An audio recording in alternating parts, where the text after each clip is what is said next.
chapter 6, verses 25 and 26. Matthew chapter 6, verses 25 and 26. ముందు 25th verse చూద్దాము.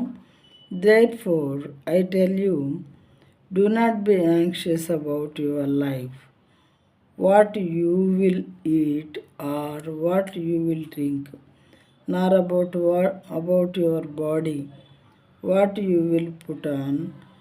Is not life more than food and the body more than clothing? తెలుగులో చూద్దాము. అందువలన నేను మీతో చెప్పినదేమనగా, ఏమి తిందుమో ఏమి త్రాగుదుమో అని మీ ప్రాణమును గురించి అయినను, ఏమి ధరించుకుందుమో అని మీ దేహమును గురించి అయినను చింతింపకుడి.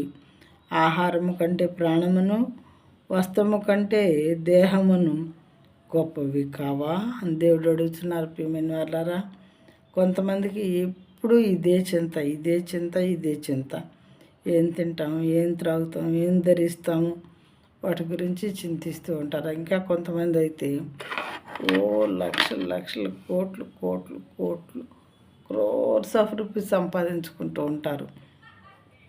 అన్యాయంగా అక్రమంగా కూడా సంపాదించుకుంటూ ఉంటారు చాలామంది.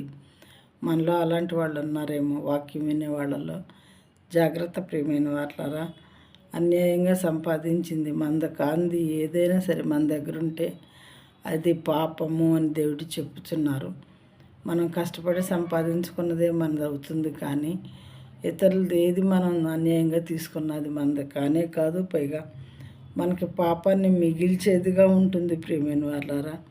మరి మనం దేవుని మీద ఆధారపడి ఉన్నప్పుడు, ఆయన్ని విశ్వసించి, నాకు అవసరమైనంత వరకు మాత్రమే ఆహారం పెట్టండి తండ్రి, నాకు చాలు, అవసరమైనప్పుడు ఆకలి తీర్చండి, మరి దాహమైనప్పుడు నీటిని ప్రొవైడ్ చేయండి, కట్టుకోవటానికి తగినంత వస్త్రాలు ఉంటే చాలు ప్రభువా, నేను మీతో కలిసి మీలో ఏకమైన నా తండ్రివైన మీ ఆజ్ఞలు అనుసరిస్తూ జీవిస్తే చాలు, ఆ భాగ్యాన్ని నాకు ఇవ్వండి అని మనం దేవుని అడుక్కుంటే దేవుడు ఎంతగానో సంతోషిస్తారు.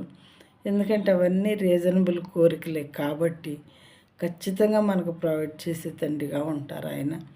విశ్వసించడం ఒక్కటే మనం చేయవలసినటువంటి పని ప్రియమైన వాళ్ళారా. అనవసరమైనవి సంపాదించుకొని మనం ఆస్తి రూపంలో పాపాన్ని పోగు చేసుకుంటున్నాం, కానీ ఆస్తిని కాదు అని చెప్పి అన్యాయంగా మరి అక్రమంగా సంపాదించే ప్రతి సహోదరుడు ఆలోచించవలసిందిగా మనం